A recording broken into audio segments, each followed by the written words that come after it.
하하! 매력적인 이야기 중 결말이 강렬한 작품은 사람들의 기억 속에 오래 남아있기 마련인데요. 해피엔딩도 좋지만 그와 정반대인 새드엔딩의 임팩트는 무시할 수 없죠.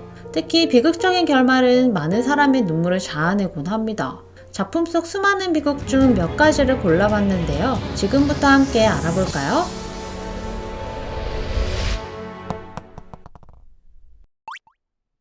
안나 카레니나는 톨스토이가 1873년부터 1877년까지 5년 동안 집필한 소설입니다. 주인공인 안나 카레니나는 남편 알렉세이 안드로비치 카레닌과의 사이에서 아들을 하나 둔 유부녀입니다. 어느 날 안나는 우연히 만나게 된 알렉세이 키릴로비치 브론스키라는 백작과 사랑에 빠져 불륜을 저지르게 되는데요. 세상에 영원한 비밀이란 없죠. 결국 둘의 관계가 들통나고 맙니다. 안나가 나간 모임에는 항상 브론스키가 함께 했는데요. 이를 본 카레니는 그녀가 브론스키를 사랑하고 있다는 것을 알게 됩니다.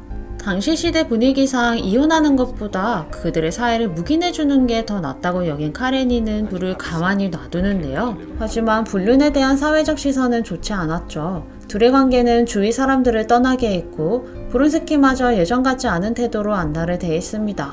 마침내 정말 홀로 남게 된 안나는 달려오는 기차에 투신하게 됩니다.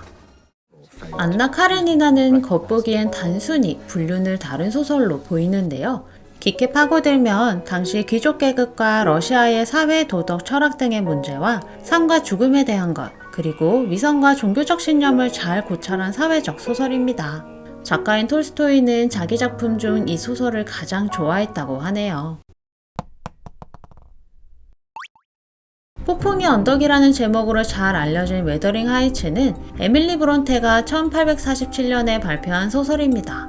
외더링 하이츠 저택의 주인인 언쇼 씨는 여행 중 어느 고아 하나를 아들로 입양하게 됩니다. 아이의 이름은 히스클리프. 언쇼의 딸 캐서린 언쇼는 히스클리프를 좋아해 자주 함께하지만 오빠 힌들리 언쇼는 동생과 아버지의 사랑을 뺏어간 히스클리프를 미워하는데요.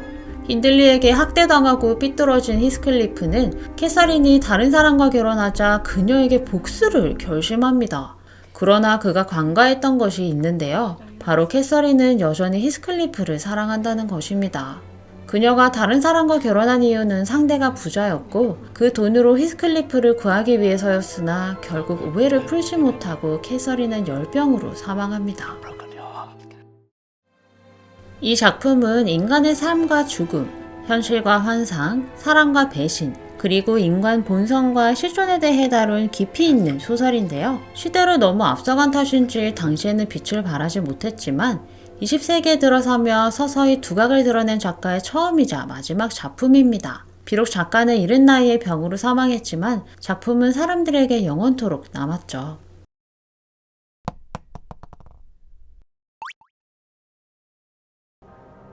이번 작품은 특이하게 전설에 관한 이야기인데요. 혹시 트리스탄과 이졸데 이야기를 아시나요? 현재는 켈트족의 전설에서 유래되었을 것이라 보고 있는 트리스탄과 이졸데는 12세기 기사도 로맨스입니다. 트리스탄은 코날이라는 나라를 다스리는 왕의 조카이자 우수한 기사입니다. 어느 날 트리스탄은 다른 기사와의 결투에서 승리하지만 크게 상처를 입고 맙니다. 상처가 심해 코널에서는 치료 불가능한 상태였고 결국 치료를 위해 다른 나라로 떠났는데요. 그곳에서 이졸데라는 치료사를 만나 사랑에 빠지고 맙니다. 하지만 그녀는 코널 왕의 결혼 상대였는데요. 둘은 밀어를 지속하다 발각되었고 결국 트리스탄은 성에서 쫓겨나고 다른 사람과 결혼하게 됩니다. 이후 트리스탄은 전투 중 다시 상처를 입게 되는데요. 공교롭게도 이 상처는 연인이었던 이졸데만이 치료할 수 있었죠. 트리스탄은 급히 사람을 보내어 이졸데를 데려오며 흰 돛을, 데려오지 못하면 검은 돛을 달아달라는 부탁을 했습니다. 그리고 트리스탄은 그녀를 하염없이 기다렸죠.